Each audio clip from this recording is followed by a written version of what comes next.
ക്രൂശിക്കപ്പെട്ട ക്രിസ്തുവിനെ പ്രസംഗിക്കുന്നു.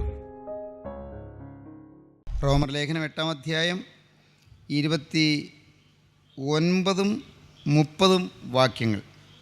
അവൻ മുന്നറിഞ്ഞവരെ തൻ്റെ പുത്രൻ അനേകം സഹോദരന്മാരിൽ ആദ്യജാതനാകേണ്ടതിന് അവൻ്റെ സ്വരൂപത്തോട് അനുരൂപരാകുവാൻ മുൻ നിയമിച്ചിരിക്കുന്നു. മുൻ നിയമിച്ചവരെ വിളിച്ചും വിളിച്ചവരെ നീതീകരിച്ചും നീതീകരിച്ചവരെ തേജസ്കരിച്ചുമിരിക്കുന്നു. റോമർക്കെഴുതിയ ലേഖനം 8-ാം അധ്യായം സ്വാതന്ത്ര്യത്തിൻ്റെ ദീപ്തിയെക്കുറിച്ച് പറയുന്ന അധ്യായമാണ്.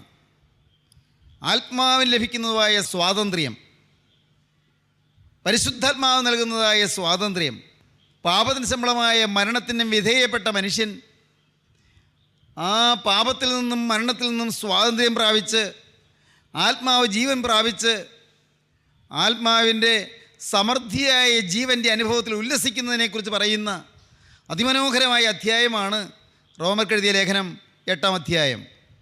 അപ്പോസ്തലനായ പൗലോസ് ഈ ആഴമേറിയ ആത്മീയ ജീവിതത്തിൻ്റെ സത്യങ്ങളിലേക്ക് നമ്മെ നയിച്ചുകൊണ്ട് പോവുകയാണ് ഈ അധ്യായത്തിലെ ആത്മീയ ഉപദേശങ്ങൾ കൊണ്ട്.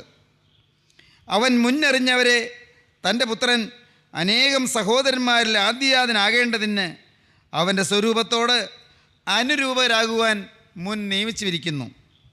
മുൻ നിയമിച്ചവരെ വിളിച്ചും വിളിച്ചവരെ നീതീകരിച്ചും നീതീകരിച്ചവരെ തേജസ്കരിച്ചുമിരിക്കുന്നു.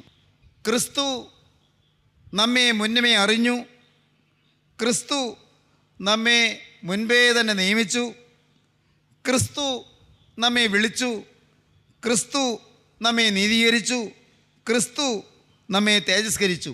5 കാര്യങ്ങൾ. ഈ 5 കാര്യങ്ങൾക്ക് പുറമേ വേറെ 2 കാര്യങ്ങൾ കൂടി നമുക്ക് കാണാം എഫേസ്യ ലേഖനം 1-ാം അധ്യായത്തിൻ്റെ ആദ്യത്തെ 14 വാക്യങ്ങളിൽ. അത് അപ്പോസ്തലനായ പൗലോസ് തന്നെ എഴുതിയതാണ്. എഫേസ്യ ലേഖനം 1-ാം അധ്യായത്തിൻ്റെ ആദ്യത്തെ വാക്യങ്ങളിൽ 4-ാം വാക്യം മുതൽ വായിക്കുമ്പോൾ നാം കാണുന്നത് ലോകാരംഭത്തിന് മുൻപേ ക്രിസ്തു നമ്മെ മുന്നമേ നിയമിച്ചു. ക്രിസ്തു നമ്മെ ദത്തെടുത്തു. ക്രിസ്തു നമ്മെ തെരഞ്ഞെടുത്തു. ക്രിസ്തു നമ്മെ വീണ്ടെടുത്തു. ക്രിസ്തു നമ്മെ വാഗ്ദത്തത്തിൻ പരിശുദ്ധാത്മാവിനാൽ മുദ്രയിട്ടു എന്ന് നാം അവിടെ കാണുകയാണ്. ക്രിസ്തു നമ്മെ തെരഞ്ഞെടുത്തു. പ്രിയപ്പെട്ടവരെ, പരിശുദ്ധാത്മാവിൻ്റെ തേജസ് നമ്മുടെ മേൽ ഇറങ്ങുമ്പോൾ ഈ സ്വർഗീയമായ അനുഭവം നമുക്ക് ലഭിക്കുകയാണ്. എന്താണ് ഈ അനുഭവം? ദൈവാത്മാവിൻ്റെ തേജസ് വരുമ്പോൾ ദൈവം നമ്മെ തിരഞ്ഞെടുത്തു എന്നുള്ള ഒരു വലിയ സത്യം നാം അറിയുകയാണ്. എന്നാണ് തിരഞ്ഞെടുത്തത്? അത് യിരെമ്യാ പ്രവാചകൻ്റെ പുസ്തകം 1-ാം അധ്യായം 5-ാം വാക്യം വായിക്കുമ്പോഴാണ് നാം കാണുന്നത്. എന്നാണ് ക്രിസ്തു നമ്മെ തിരഞ്ഞെടുത്തത്? നമുക്ക് നോക്കാം. യിരെമ്യാ പ്രവാചകൻ്റെ പുസ്തകം 1-ാം അധ്യായം 5-ാം വാക്യം. അവിടെ പറഞ്ഞിരിക്കുകയാണ്, ഞാൻ നിന്നെ തിരഞ്ഞെടുത്തു എന്നാണ് പറഞ്ഞിരിക്കുന്നത്. ഞാൻ നിന്നെ തിരഞ്ഞെടുത്തു, ഞാൻ നിന്നെ വിളിച്ചു, ഞാൻ നിന്നെ ശുദ്ധീകരിച്ചു, ഞാൻ നിന്നെ നിയമിച്ചു, ഞാൻ നിന്നെ വിശുദ്ധീകരിച്ചു, ജാതികൾക്ക് പ്രവാചകനായി ഞാൻ നിന്നെ നിയമിച്ചിരിക്കുന്നു. യിരെമ്യാവിനോട് പറയുകയാണ്. യോഹന്നാന്റെ സുവിശേഷം 15-ാം അധ്യായത്തിൻ്റെ 16-ാം വാക്യം നമുക്ക് വായിച്ചു നോക്കാം. യോഹന്നാൻ 15:16. ദൈവം നമ്മെ തിരഞ്ഞെടുത്തു. നിങ്ങൾ എന്നെ തിരഞ്ഞെടുത്തതല്ല, ഞാൻ നിങ്ങളെ തിരഞ്ഞെടുത്തു. നിങ്ങൾ ഫലം കായ്ക്കേണ്ടതിനും നിങ്ങളുടെ ഫലം നിലനിൽക്കേണ്ടതിനും നിങ്ങളെ നിയമിച്ചിരിക്കുന്നു, നിങ്ങളെ ആക്കി വെച്ചുമിരിക്കുന്നു. നിങ്ങൾ എന്നെ തിരഞ്ഞെടുത്തതല്ല, ക്രിസ്തു പറയുകയാണ്. നിങ്ങൾ എന്നെ തിരഞ്ഞെടുത്തതല്ല, ഞാൻ നിങ്ങളെ തിരഞ്ഞെടുത്തു. നിങ്ങൾ ഫലം കായ്ക്കുവാൻ, നിങ്ങളുടെ ഫലം നിലനിൽക്കാൻ നിങ്ങളെ തിരഞ്ഞെടുത്തിരിക്കുന്നു. ആ നിലനിൽക്കാനായിട്ട് ഞാനാണ് നിങ്ങളെ തിരഞ്ഞെടുത്തു. യോഹന്നാന്റെ സുവിശേഷം 15-ാം അധ്യായം 16-ാം വാക്യം. നിങ്ങൾ പോയി ഫലം കായ്ക്കേണ്ടതിനും നിങ്ങളുടെ ഫലം നിലനിൽക്കേണ്ടതിനും നിങ്ങളെ ആക്കി വെച്ചുമിരിക്കുന്നു. കൊരിന്ത്യർക്ക് എഴുതിയ 1-ാമത്തെ ലേഖനം 27-ാം വാക്യം മുതൽ വായിക്കുമ്പോൾ കാണാം, സഹോദരന്മാരെ, നിങ്ങളുടെ വിളിയെ നോക്കുവീൻ. ലോകാഭിപ്രായ പ്രകാരം ജ്ഞാനികളേറെയില്ല, കുലീനന്മാരും ഏറെയില്ല. ജ്ഞാനികളെ ലജ്ജിപ്പിപ്പാൻ ദൈവം ലോകത്തിൽ ഭോഷത്വമായി തിരഞ്ഞെടുത്തു. ബലവാന്മാരെ ലജ്ജിപ്പിപ്പാൻ ദൈവം ലോകത്തിൽ ബലഹീനമായി തിരഞ്ഞെടുത്തു. ഉള്ളതിനില്ലായ്മയാക്കുവാൻ ദൈവം ലോകത്തിൽ കുലഹീനവും നികൃഷ്ടമായതും ഏതുമില്ലാത്തതും തിരഞ്ഞെടുത്തു. തെരഞ്ഞെടുത്തു. പ്രിയപ്പെട്ടവരെ, ഇത് ഓരോ വാക്യവും വായിച്ച് നാം ധ്യാനിച്ചു കൊണ്ടിരുന്ന് സ്തുതിക്കാവുന്നതാണ്. എന്നെ തിരഞ്ഞെടുത്തു. ഞാൻ ബലവാനായതുകൊണ്ടല്ല, ഞാൻ ബലഹീനനായതുകൊണ്ട്, ഞാൻ ജ്ഞാനിയായതുകൊണ്ടല്ല, ഞാൻ ഭോഷനായതുകൊണ്ട്. എൻ്റെ ദൈവമേ, നീ എന്നെ തിരഞ്ഞെടുത്തു.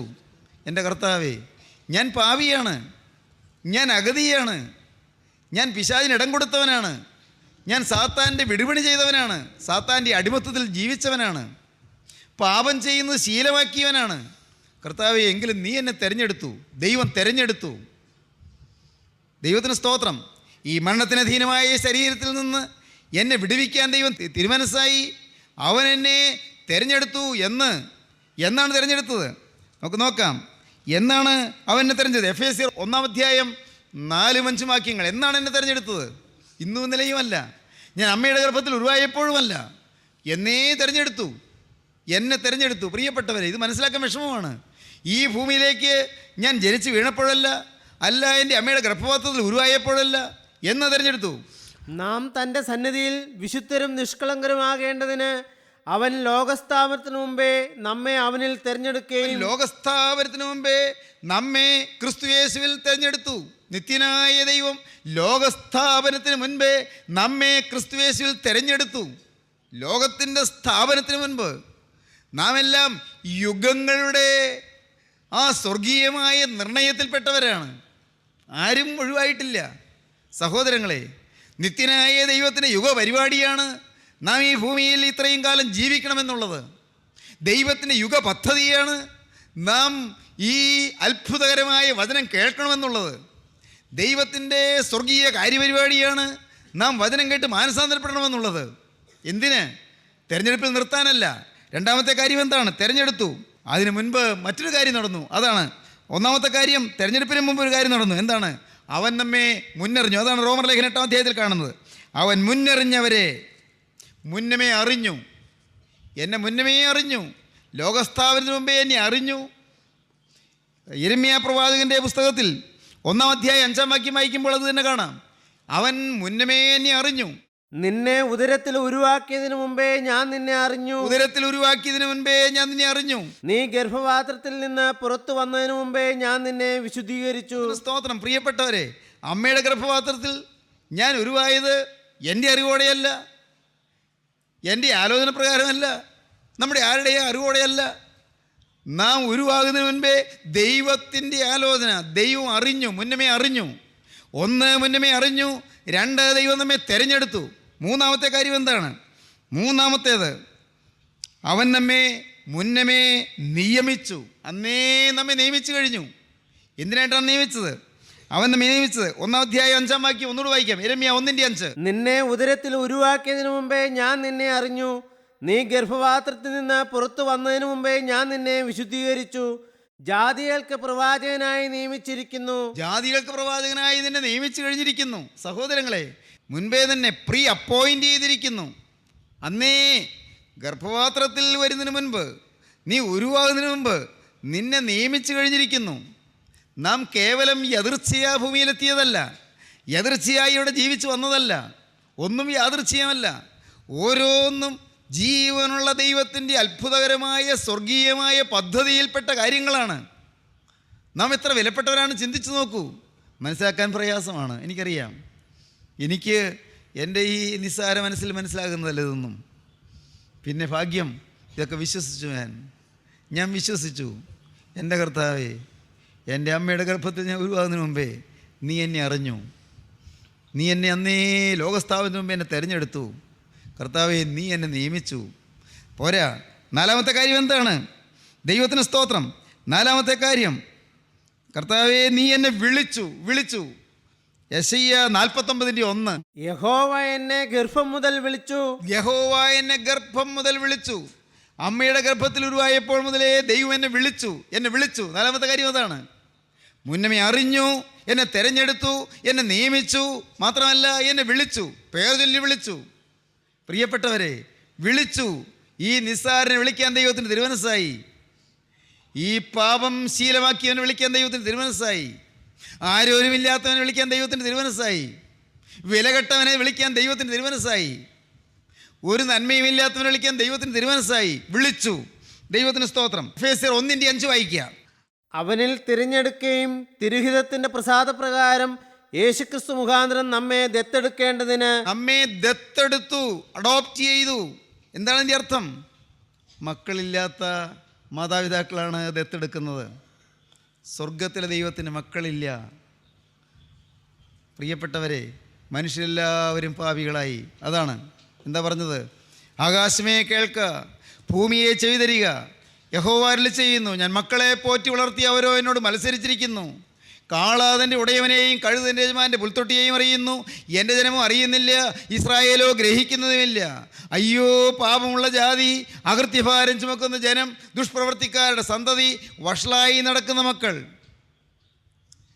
മക്കൾ അപ്പന് പ്രയോജനപ്പെടാതെ പോയി. ദത്തെടുത്തു എന്നെ. ദൈവമേ നീ എന്നെ ദത്തെടുത്തു. 5-ാമത്തെ കാര്യം, ദൈവമേ നീ എന്നെ ദത്തെടുത്തു. ദൈവത്തിന് സ്തോത്രം. ഇനിയും തീർന്നില്ല. 6-ാമത്തെ കാര്യം നമുക്ക് വായിക്കാം. മുന്നറിഞ്ഞവരെ തൻ്റെ പുത്രൻ അനേകം സഹോദരന്മാരിൽ ആദ്യജാതനാകേണ്ടതിന് അവൻ്റെ സ്വരൂപത്തോടെ അനുരൂപരാകുവാൻ മുൻ നിയമിച്ചിരിക്കുന്നു.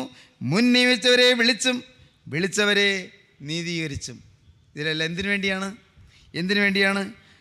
തൻ്റെ പുത്രൻ അനേകം സഹോദരന്മാരിൽ ആദ്യജാതനാകേണ്ടതിന്. എന്താണ് ഇതിൻ്റെ അർത്ഥം? ഞാൻ ഈ വാക്യം വായിച്ച് ധ്യാനിച്ച ആദ്യ സമയങ്ങളിൽ അന്ന് ഞാൻ വളരെ അമ്പരപ്പോടിരുന്നു. ആദ്യം വർഷങ്ങൾക്ക് മുമ്പ് ഇത് വായിച്ച് ധ്യാനിച്ചപ്പോൾ എനിക്ക് തോന്നുന്നു 36-ാമത്തെ വയസ്സിലാണെന്ന് തോന്നുന്നു. 17-ാമത്തെ വയസ്സിലാണ് മാനസാന്തരപ്പെട്ടത്. പക്ഷേ 36-ാമത്തെ വയസ്സിൽ ആഴമേറിയ ഒരു സമർപ്പണത്തിലേക്ക് ദൈവം എൻ്റെ കൃപയാൽ എന്നെ കൊണ്ടുവന്നപ്പോൾ അന്ന് ഞാൻ ഈ വാക്യം വായിച്ച് ഞാൻ ധ്യാനിച്ചു. ഞാൻ ഏറെ നേരം അമ്പരപ്പോടിരുന്നു. ഞാൻ സന്തോഷം കൊണ്ടും നന്ദി കൊണ്ടും നിറഞ്ഞ് ദൈവത്തെ സ്തുതിക്കാൻ തുടങ്ങി. എന്താണെന്നോ, തൻ്റെ പുത്രൻ അനേകം സഹോദരന്മാരിൽ ആദ്യജാതനാകേണ്ടതിന് അവൻ്റെ സ്വരൂപത്തോടെ രൂപരാകുവാൻ മുൻ നിയമിച്ചിരിക്കുന്നു. തൻ്റെ ആദ്യജാതനായ കർത്താവായ യേശുക്രിസ്തു, നിത്യനായ ദൈവത്തിൻ്റെ ആദ്യജാതനായ കർത്താവായ യേശുക്രിസ്തു ഇനിയുമുള്ള അനേകം സഹോദരന്മാരിൽ ആദ്യജാതനാകേണ്ടതിന് അവൻ്റെ സഹോദരന്മാരിൽ ഒരാളെപ്പോലെ എന്നെ കരുതാൻ, അവൻ്റെ അതേ സ്വരൂപമാകാൻ, തൻ്റെ ആദ്യജാതനായ ക്രിസ്തുവിൻ്റെ അതേ സ്വരൂപമാകാൻ എന്നെ മുന്നമേ നിയമിച്ചു. എന്തൊരു പദവി! സഹോദരങ്ങളെ, നിങ്ങൾക്ക് മനസ്സിലായോ? ഇത് മനസ്സിലാക്കാൻ സാധിക്കുന്ന കാര്യമാണോ? എൻ്റെ ചിന്തയിലതൊന്നും തങ്ങുന്നില്ല. ധ്യാനത്തിൽ ലയിച്ച് നിൽക്കുമ്പോൾ അമ്പരന്ന് മതിമറന്ന് ദൈവത്തെ സ്തുതിക്കാൻ മാത്രമേ തോന്നുന്നുള്ളൂ. ഞാൻ ആരാണ്? പ്രാകൃതനായ മനുഷ്യനാണ്. ഞാൻ ആരാണ്? സൂത്രവും കൗശലവും വ്യാജവുമുള്ള മനുഷ്യനാണ്. ഞാൻ ആരാണ്? കാപട്യവും ദ്രവ്യാഗ്രഹവുമുള്ള മനുഷ്യനാണ്. ഞാൻ ആരാണ്? ദൈവത്തിന് സ്തോത്രം. സ്വാർത്ഥതയും സ്ഥാനമോഹവും മനുഷ്യരുടെ ബഹുമതിയെ ആഗ്രഹിക്കുകയും ചെയ്യുന്ന അത്രയും പ്രാകൃതമായ സ്വഭാവമുള്ള മനുഷ്യനാണ്. ഇങ്ങനെയുള്ള എന്നെ യേശുക്രിസ്തുവിൻ്റെ സ്വരൂപത്തോട് അനുരൂപനാകാൻ ദൈവം എന്നെ നിയമിച്ചു. യുഗങ്ങൾക്ക് മുമ്പ് എന്നെ തിരഞ്ഞെടുത്തു. ദൈവം എന്നെ വിളിച്ചു. ദൈവം എന്നെ ദത്തെടുത്തു. ദൈവം എന്നെ മുന്നമേ നിയമിച്ചു. എൻ്റെ കർത്താവേ, ജീവനുള്ള ദൈവമേ, എന്നെ മുന്നമേ നിയമിച്ച എന്തിന്? തൻ്റെ പുത്രൻ അനേകം സഹോദരന്മാരിൽ ആദ്യജാതനാകേണ്ടതിന് അവൻ്റെ സ്വരൂപത്തോട് അനുരൂപരാകുവാൻ മുൻ നിയമിച്ചിരിക്കുന്നു. എന്താണ് ഇതിൻ്റെ അർത്ഥം? അതിൻ്റെ അർത്ഥം ഗ്രഹിക്കാൻ വേണമെങ്കിൽ നമുക്ക് കോരിന്ത്യലേഖനം 2-ാമത്തെ കോരിന്ത്യലേഖനം 3-ാം അധ്യായം ഒന്ന് നോക്കാം. 16-ാം വാക്യം മുതൽ, കർത്താവിങ്കിലേക്ക് തിരിയുമ്പോൾ മൂടുപടം നീങ്ങിപ്പോകും. കർത്താവ് ആത്മാവാകുന്നു. കർത്താവിൻ്റെ ആത്മാവുള്ളിടത്ത് സ്വാതന്ത്ര്യമുണ്ട്. എന്നാൽ മൂടുപടം നീങ്ങിയ മുഖത്ത് കർത്താവിൻ്റെ തേജസ്സിനെ കണ്ണാടി പോലെ പ്രതിബിംബിക്കുന്നവരായി നാം എല്ലാവരും ആത്മാവാകുന്ന കർത്താവിൻ്റെ ദാനമായി തേജസ്സിന്മേൽ തേജസ് പ്രാപിച്ച് അതേ പ്രതിമയായി രൂപാന്തരപ്പെടുന്നു. ക്രിസ്തുവിൻ്റെ അതേ ഛായയായി രൂപാന്തരപ്പെടുന്നു. അതേ ഇമേജായി രൂപാന്തരപ്പെടുന്നു. അതേ രൂപം പ്രാപിക്കുന്നു. അതേ സ്വഭാവം പ്രാപിക്കുന്നു. ക്രിസ്തുവിൻ്റെ സ്വഭാവം. നിങ്ങളോ ക്രിസ്തുവിൻ്റെ മനസ്സുള്ളവരാകുന്ന അപ്പോസ്തലൻ പറഞ്ഞു. ക്രിസ്തുവിൻ്റെ ഹൃദയമുള്ളവരായിത്തീരുന്നു. ദാവീദിനെക്കുറിച്ച് കരുണയുള്ള കർത്താവ് സാക്ഷ്യപ്പെടുത്തി, അവനെനിക്ക് ബോധിച്ച പുരുഷനെന്ന്. ദാവീദിനെക്കുറിച്ച് കരുണയുള്ള കർത്താവ് പറഞ്ഞു, ഇവനെൻ്റെ ഹൃദയപ്രകാരമുള്ള മനുഷ്യനെന്ന്. A man after my own heart. എൻ്റെ ഹൃദയപ്രകാരമുള്ള മനുഷ്യൻ. സഹോദരങ്ങളെ, ദൈവത്തിൻ്റെ ഏകജാതനായ കർത്താവായ യേശുക്രിസ്തുവിൻ്റെ അതേ സ്വരൂപമാകാൻ എന്നെ മുന്നമേ നിയമിച്ചു. നിങ്ങളെ ഓരോരുത്തരെയും മുന്നമേ നിയമിച്ചു ക്രിസ്തുവിൻ്റെ അതേ സ്വഭാവം പ്രാപിക്കാൻ. ഞാനത് പ്രാപിച്ചുവോ? ഇല്ലെങ്കിൽ നഷ്ടമല്ലേ? ഈ ഭൂമിയിൽ വെച്ച് ക്രിസ്തുവിൻ്റെ അതേ സ്വഭാവം പ്രാപിക്കുക. പ്രിയപ്പെട്ടവരെ, ഞാൻ നിങ്ങളോട് പറയാം, അങ്ങ് ഡെൻമാർക്കിൽ സാധു സുന്ദർ സിംഗ് ചെന്നു. ഇന്ത്യയുടെ അപ്പോസ്റ്റലനായിട്ട് അറിയപ്പെടുന്ന സുന്ദർ സിംഗ് ഡെൻമാർക്കിൽ ചെന്നു. യൂറോപ്പിൻ്റെ അങ്ങ് പടിഞ്ഞാറേ അറ്റത്ത് സുന്ദർ സിംഗ് ഒരിടത്ത് ഇരുന്ന് ദൈവത്തിൻ്റെ വചനം പറഞ്ഞുകൊണ്ടിരിക്കുകയായിരുന്നു. ദൈവത്തിൻ്റെ വചനം പറഞ്ഞുകൊണ്ടിരുന്നപ്പോൾ അപ്പോൾ ഡെൻമാർക്കിലെ രാജ്ഞിയുടെ പ്രധാനപ്പെട്ട ഒരു ഉദ്യോഗസ്ഥനെ സുന്ദർ സിംഗിൻ്റെ അടുക്കലേക്ക് പറഞ്ഞയച്ചു. രാജ്ഞി അങ്ങയെ കാണാൻ ആഗ്രഹിക്കുന്നുണ്ട്, ഒന്ന് എൻ്റെ കൂടെ വരണമെന്ന് പറഞ്ഞു. സുന്ദർ സിംഗ് കേട്ടെങ്കിലും കേട്ടമിട്ട് കാണിച്ചില്ല. വീണ്ടും ആ ഉദ്യോഗസ്ഥൻ തിരിച്ച് ചെന്ന് രാജ്ഞിയോട് പറഞ്ഞു, അദ്ദേഹം കേട്ടു, പക്ഷേ എഴുന്നേറ്റ് വന്നില്ല എന്ന്. ഏതാനും പേരെ, കൂടുതൽ ഉന്നതന്മാരായ ഉദ്യോഗസ്ഥന്മാരെ ഏതാനും പേരെ അയച്ചു. അവർ ചെന്ന് പറഞ്ഞു, the queen of Denmark wants to meet you. ഡെൻമാർക്കിലെ രാജ്ഞിക്ക് അങ്ങയെ കാണാൻ താല്പര്യമുണ്ട്. സുന്ദർ സിംഗ് ഗവനിച്ചില്ല. അവർ ചെന്ന് പറഞ്ഞു, അദ്ദേഹം ഗവനിക്കുന്നില്ല. വീണ്ടും രാജ്ഞി വേറൊരാൾ പറഞ്ഞു വിട്ടു. ഇങ്ങനെ പറഞ്ഞാൽ മതി എന്ന് പറഞ്ഞു വിട്ടു. അയാൾ ചെന്ന് പറഞ്ഞു, എന്ത് പറഞ്ഞു? A sinner wants to meet you. ഒരു പാപിക്ക് അങ്ങയെ കാണാൻ ആഗ്രഹമുണ്ട്. A sinner wants to meet you. Sundar Singh പിന്നെ ഒന്നും ചിന്തിച്ചില്ല, ചാടി എഴുന്നേറ്റു. ഉടനെ പോയി. ക്രിസ്തുവിൻ്റെ മനസ്സാണത്. ക്രിസ്തുവിൻ്റെ മനസ്സാണ്. പാപിയെ തേടിച്ചെല്ലുന്ന സ്നേഹം, എളിയവനെ തേടിച്ചെല്ലുന്ന സ്നേഹം. എൻ്റെ സ്നേഹിതരെ, നമുക്ക് ഈ എളിമയുണ്ടോ? ഞാനൊരു പാപിയാണെന്നുള്ള ബോധമുണ്ടോ? അതാണ് ക്രിസ്തു നമ്മുടെ അരികിലേക്ക് വരാനുള്ള യോഗ്യത. കർത്താവേ, എനിക്ക് നിന്നെ കൂടാതെ ജീവിക്കാൻ വയ്യ. എനിക്ക് സ്വന്തമായി വിലയില്ല, എനിക്ക് സ്വന്തമായി നിലനിൽപ്പില്ല, എനിക്ക് സ്വന്തമായി ശക്തിയില്ല, സ്വന്തമായി കഴിവില്ല, സ്വന്തമായി ജ്ഞാനമില്ല. നാഥാ, നീ എന്നെ സ്നേഹിക്കുന്ന ആ ഒരേ ഒരു കാര്യം മാത്രമാണ് എൻ്റെ ആകെയുള്ള ബലം. യേശുവേ, നീ എന്നെ സ്നേഹിക്കുന്നു, അത് മാത്രമാണ് എൻ്റെ സ്വത്ത്. ഞാൻ പാപിയാണെങ്കിലും നീ എന്നെ സ്നേഹിക്കുന്നുള്ളതാണ് എൻ്റെ ആകെയുള്ള സമ്പത്ത്. ദൈവത്തിന് സ്തോത്രം. സ്നേഹിതരെ, ആ സമ്പത്ത് നിങ്ങൾക്ക് ലഭിച്ചുവോ? ക്രിസ്തു നിങ്ങളെ സ്നേഹിക്കുന്നു എന്നുള്ളതായ സമ്പത്ത്, ആ തിരിച്ചറിവ് നിങ്ങൾക്ക് ലഭിച്ചുവോ? എന്നെ മുന്നമേ കണ്ടിരിക്കുന്നു. തൻ്റെ പുത്രൻ്റെ സ്വരൂപത്തോട് അനുരൂപരാകാൻ എന്നെ നിയമിച്ചിരിക്കുന്നു. അവൻ എന്നെ വിളിച്ചിരിക്കുന്നു, അവൻ എന്നെ തിരഞ്ഞെടുത്തിരിക്കുന്നു, അവൻ എന്നെ ദത്തെടുത്തിരിക്കുന്നു. എൻ്റെ കർത്താവേ, ജീവനുള്ള ദൈവമേ, ഇങ്ങനെ നീ എന്നെ സ്നേഹിപ്പാൻ ഞാൻ ആര്? ദാവീദ് ഒരിക്കൽ പറഞ്ഞു, യഹോവേ, നീ എന്നെ ഇങ്ങനെ സ്നേഹിപ്പാൻ ഞാൻ ആര്? യാക്കോബ് ഒരിക്കൽ പറഞ്ഞു, യഹോവേ, നീ അടിയനോട് കാണിച്ചിരിക്കുന്ന സകല ദയയ്ക്കും സകല വിശ്വസ്തതയ്ക്കും ഞാൻ അപാത്രമത്രേ. സ്നേഹിതരെ, നിങ്ങൾ ഈ സത്യം തിരിച്ചറിയുമ്പോൾ നിങ്ങൾക്ക് എളിമ വർദ്ധിക്കും. അയ്യോ, നിത്യനായ ദൈവം, നിത്യോജ്വലനായ ദൈവം, നിത്യ തേജോമയനായ ദൈവം ഈ അഗതിയും നിസ്സാരനുമായി എന്നെ സ്നേഹിപ്പാൻ, പാപം മാത്രമുള്ള എന്നെ സ്നേഹിപ്പാൻ, ദൈവമേ, നിനക്ക് കരുണ തോന്നിയല്ലോ. നാം എളിമപ്പെടും, നാം താഴുന്നു, പിന്നെയും താഴുന്നു. അവൻ്റെ സ്വരൂപത്തോട് അനുരൂപകരാകുവാൻ മുന്നമേ നിയമിച്ചു. അവൻ്റെ അതേ ഇമേജ് പ്രാപിക്കാൻ, അതേ ഛായ പ്രാപിപ്പാൻ, അവൻ്റെ അതേ സ്വഭാവം പ്രാപിപ്പാൻ, ക്രിസ്തുവിൻ്റെ അതേ സ്നേഹം, ക്രിസ്തുവിൻ്റെ അതേ വിശുദ്ധി, ക്രിസ്തുവിൻ്റെ അതേ നിർമ്മമത്വം, ക്രിസ്തുവിൻ്റെ അതേ നിഷ്കളങ്കത, ആ നൈർമല്യം. പ്രിയപ്പെട്ടവരെ, ആ പരിശുദ്ധി, ആ നിഷ്കളങ്കത, അത് നമുക്ക് ലഭിക്കുവാൻ നിങ്ങൾക്ക് ആഗ്രഹമുണ്ടോ? അത് തരാനാണ് ക്രിസ്തു ക്രൂശിൽ നമുക്ക് വേണ്ടി തിരക്തം ചിന്തിയത്. എനിക്കത് തരാൻ, പ്രിയപ്പെട്ടവരെ, നിങ്ങൾക്കത് തരാൻ, അത് ഇനിയും വേറൊരു ദിവസത്തേക്ക് മാറ്റി വയ്ക്കണമോ എന്നാണ് എൻ്റെ ചോദ്യം. ഞാൻ എളിമയോടെ പറയുകയാണ്. ഈ സ്നേഹത്തെ കണ്ടെത്തിയ, ഈ സ്നേഹത്തിൻ്റെ ശബ്ദം കേട്ട ആദ്യ അവസരത്തിൽ 17-ാമത്തെ വയസ്സിൽ ഞാൻ സമർപ്പിച്ചു. പക്ഷെ ഒന്നും ആയില്ലായിരുന്നു. ഞാനന്ന് മാനസാന്തരപ്പെട്ടു. ഹൃദയത്തിലേക്ക് ക്രിസ്തു വന്നു, എനിക്കറിയാം. പക്ഷേ ഞാൻ അറിയാതെ എൻ്റെ ജീവിതത്തിലേക്ക് ലോകസ്നേഹവും ലോകമയത്വവും അങ്ങ് ധാരാളമായി കടന്നു വന്നത് ഞാൻ അറിയുന്നു. ലോകത്തിൻ്റെ ബഹുമതി, ലോകത്തിൻ്റെ പ്രതാപം, ലോകത്തിൻ്റെ സ്ഥാനമാനങ്ങൾ, ലോകത്തിൻ്റെ ഇഷ്ടങ്ങൾ, പ്രിയപ്പെട്ടവരെ, ലോകമനുഷ്യരുടെ പ്രീതികൾ, ഇതിനെല്ലാം വേണ്ടി വാഞ്ചിച്ചത് ഞാൻ അറിയുന്നു. ഹൃദയത്തിൽ ദുഷ്ടവിചാരങ്ങൾ, ഹൃദയത്തിൽ ചിലരോട് ഈർഷ്യ, ചിലരോട് വൈരാഗ്യം, ചിലരോട് പക, ചിലരോട് വിദ്വേഷം. ക്രിസ്തുവിൻ്റെ സ്വഭാവം അതല്ല എന്നുള്ള കാര്യം ഞാൻ ഗവനിച്ചില്ലായിരുന്നു. മാനസാന്തരപ്പെട്ടതല്ലേ ഞാൻ സുവിശേഷം പ്രസംഗിക്കുന്നില്ലേ എന്ന് വിചാരിച്ച് ഞാൻ ഓടി നടന്ന് പ്രസംഗിച്ചൊരു കാലമുണ്ട്. വേറെ ദുരുദ്ദേശം ഉണ്ടായിരുന്നില്ല. താനും അറിഞ്ഞ് പ്രകടമായി പാപത്തിലേക്ക് പോയിട്ടുമില്ല. ദൈവത്തിന് സ്തോത്രം. പ്രവൃത്തിയിലെ പാപങ്ങളിലേക്കൊന്നും പോയില്ല. മദ്യപിച്ചില്ല, പുകവലിച്ചില്ല, സിനിമ കണ്ടില്ല, വേണ്ടാത്ത കൂട്ടുകെട്ടിൽ പോയില്ല. പക്ഷേ പ്രിയപ്പെട്ടവരെ, 36-ാമത്തെ വയസ്സിൽ എനിക്കൊരു വലിയ സത്യം മനസ്സിലായി. എന്നെ നിയമിച്ചത് യേശുക്രിസ്തുവിൻ്റെ സ്വരൂപം പ്രാപിക്കാനാണെന്ന്, യേശുക്രിസ്തുവിൻ്റെ സ്വഭാവം പ്രാപിക്കാനാണെന്ന്. എൻ്റെ സഹോദരങ്ങളെ, അന്ന് നിങ്ങളിപ്പോൾ ഇരിക്കുന്ന ഈ ഹാളിൽ അന്ന് ഒരു ചെറിയ മുറി മാത്രമാണുള്ളത്. അന്ന് ഇത് ഞങ്ങളുടെ ബെഡ്റൂമായിരുന്നു. ഈ ഹാളിൻ്റെ ആ ഭാഗത്തെ ബെഡ്റൂമായിരുന്നു. ദൈവത്തിന് സ്തോത്രം. ആ ബെഡ്റൂമിലിരുന്ന് സഹോദരങ്ങളെ ഒരു രാത്രി ഇരുന്ന് കരഞ്ഞത് എനിക്ക് ഓർമ്മയുണ്ട്. വലമ്പൂർ സെൻറ്റ് മേരീസ് ഓർത്തഡോക്സ് പള്ളിയിൽ അന്ന് സുവിശേഷം പ്രസംഗിച്ചതിന് ശേഷം, എൻ്റെ ഇടവക പള്ളിയിൽ പ്രസംഗിച്ചതിന് ശേഷം ഞാൻ വന്ന് അവിടെ ഇരുന്നു കൊണ്ട് ഞാൻ ഏങ്ങലടിച്ച് കരഞ്ഞു. കർത്താവേ, ഞാൻ പ്രസംഗിച്ചിട്ട് പോന്നു, വീണ്ടും ജനത്തെക്കുറിച്ച് ഞാൻ പ്രസംഗിച്ചു. പക്ഷേ എൻ്റെ ജീവിതത്തിൽ ഇനിയും പാപങ്ങൾ മാറിയില്ലല്ലോ.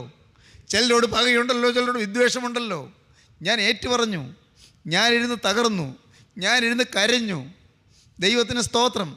പ്രിയപ്പെട്ടവരെ, അന്ന് രാത്രി വളരെ വൈകി ഞാൻ കിടന്നു. പലതും കൊടുത്തു തീർക്കേണ്ടതുണ്ടായിരുന്നു. ഏറ്റുപറഞ്ഞു, കൊടുത്തു തീർക്കാൻ തീരുമാനിച്ചു. പൈസ കൊടുക്കാനുണ്ടായിരുന്നു, അത് കൊണ്ടുപോയി കൊടുത്ത് മാപ്പി ചോദിക്കും തീരുമാനിച്ചു. പുസ്തകങ്ങൾ തിരികെ കൊടുക്കാനുണ്ടായിരുന്നു, കൊണ്ടുപോയി കൊടുത്ത് മാപ്പി ചോദിക്കുമെന്ന് തീരുമാനിച്ചു. പ്രിയപ്പെട്ടവരെ, ചിലരോട് അകൽച്ചയുണ്ടായിരുന്നു, അവരുടെ വീട്ടിൽ ചെന്ന് മാപ്പി ചോദിച്ച് നിരപ്പാകുമെന്ന് തീരുമാനിച്ചു. ദൈവത്തിന് സ്തോത്രം. സ്വർഗത്തിലെ ദൈവം പിറ്റേന്ന്, കൃത്യം പറയാം, 1973 മെയ് മാസം 11-ാം തീയതി വെള്ളിയാഴ്ച രാവിലെ 9 മണിക്ക് ഈ പാവപ്പെട്ടവരുടെ തലയിലേക്ക് എഴുന്നള്ളി വന്നു. ആ പരിശുദ്ധാത്മാവ് ഈ തലയിലേക്ക് ഒഴുകി. ജീവൻ്റെ ആത്മാവിൻ്റെ പ്രമാണം പാപത്തിൻ്റെയും മരണത്തിൻ്റെയും പ്രമാണത്തിൽ നിന്ന് സ്വാതന്ത്ര്യം വരുത്തിയിരിക്കുന്നു. കർത്താവ് പൂർണ്ണമായൊരു സ്വാതന്ത്ര്യം തന്നു. എൻ്റെ ദൈവത്തിന് സ്തോത്രം. ഇപ്പോൾ വേറൊരു കാര്യം മനസ്സിലായി. എന്താണെന്നോ, ഓരോ ദിവസവും ശുദ്ധീകരണം കിട്ടുകയാണ്. ഓരോ ദിവസവും മനസ്സിലാവുകയാണ് ഒന്നും ആയില്ലെന്ന്. എൻ്റെ ദൈവത്തിന് സ്തോത്രം. ഇനിയും മാറാനുണ്ടെന്ന്, ഇനിയും രൂപാന്തരം പ്രാപിക്കാനുണ്ടെന്ന്, ഇനിയും വിശുദ്ധീകരണം പ്രാപിക്കാനുണ്ടെന്ന് ഓരോ ദിവസവും മനസ്സിലായിക്കൊണ്ടിരിക്കുന്നു. കരുണയുള്ള കർത്താവ് തൊടുന്നു, കരുണയുള്ള കർത്താവ് ശുദ്ധീകരണം തരുന്നു. മാത്രമല്ല, തേജസ്കരണത്തിലേക്ക് നയിച്ചു കൊണ്ടിരിക്കുന്നു, നീതീകരിക്കുന്നു, തേജസ്കരണത്തിലേക്ക് നയിച്ചു കൊണ്ടിരിക്കുന്നു. സ്നേഹിതരെ, നിങ്ങളോട് ഞാൻ ചോദിക്കട്ടെ, നിങ്ങളുടെ മേലിപ്പോൾ പരിശുദ്ധാത്മാവ് വരുവാൻ നിങ്ങൾക്ക് താല്പര്യമുണ്ടോ? ആഴത്തിലുള്ള കഴുകലിന് നിങ്ങൾക്ക് ആഗ്രഹമുണ്ടോ? നിങ്ങളുടെ ജീവിതത്തിൽ ഇതുവരെയും നേടിയതെല്ലാം വ്യർത്ഥമാണെന്ന് കാണാൻ നിങ്ങളുടെ കണ്ണ് തുറക്കുന്നുണ്ടോ? നിങ്ങളുടെ ജീവിതത്തിലെ വേലകളെല്ലാം പാഴാണെന്ന് മനസ്സിലാക്കാൻ സാധിക്കുന്നുണ്ടോ? എങ്കിലിപ്പോൾ നിങ്ങളെ തന്നെ താഴ്ത്തുവീൻ, പാപത്തോട് യാത്ര പറയുവീൻ. ഹൃദയ ശുദ്ധീകരണം തരുന്ന പരിശുദ്ധാത്മാവിന് വേണ്ടി നിങ്ങളെ തന്നെ സമർപ്പിക്കുവീൻ. പാപത്തിൻ്റെയും മരണത്തിൻ്റെയും പ്രമാണത്തിൽ നിന്ന് സ്വാതന്ത്ര്യം തരുന്ന പരിശുദ്ധാത്മാവിൻ്റെ അത്ഭുത കൃപ നിങ്ങളുടെ മേൽ പകരുവാനായി നിങ്ങളെ തന്നെ സമർപ്പിക്കുവീൻ, പ്രാർത്ഥിക്കുവീൻ. നമുക്ക് പ്രാർത്ഥിക്കാം. കാരുണ്യവാനേ, മഹാപരിശുദ്ധനായ ഞങ്ങളുടെ സ്വർഗീയ പിതാവേ, ഈ നല്ല സമയത്തിനായി നന്ദിയോടെ സ്തോത്രം. ഈ വചനം കേട്ട എല്ലാവരെയും എൻ്റെ കർത്താവ് തൊടണമേ. പരിശുദ്ധാത്മാവിന് തീ തൊടണമേ. പരിശുദ്ധാത്മാവിന് ജ്വാല സ്പർശിക്കണമേ. പരിശുദ്ധാത്മാവിന് തീക്കരൽ സ്പർശിക്കണമേ. ഓരോരുത്തരുടെ മേലും സ്വർഗത്തിന് തീ ഇറങ്ങണമേ കർത്താവേ. ഓരോരുത്തരും ആഴത്തിലുള്ള ശുദ്ധീകരണത്തിനുള്ളതായ വാഞ്ചയും ദാഹവും നൽകണമേ കർത്താവേ. എല്ലാവരുടെയും ശാപങ്ങളെ കത്തിച്ചു കളയണമേ. പാപബന്ധനങ്ങളെ കത്തിച്ചു കളയണമേ. എല്ലാ ദോഷവശങ്ങളെയും കത്തിച്ചു കളയണമേ. ആത്മാവിന് തീഷ്ണതയും ജ്വാലയും നൽകണമേ. എല്ലാ നന്മകളാൽ നിറയ്ക്കണമേ. യേശുക്രിസ്തുവിന്റെ പരിശുദ്ധമായ നാമത്തിൽ തന്നെ. ആമീൻ. ഹല്ലേലൂയ.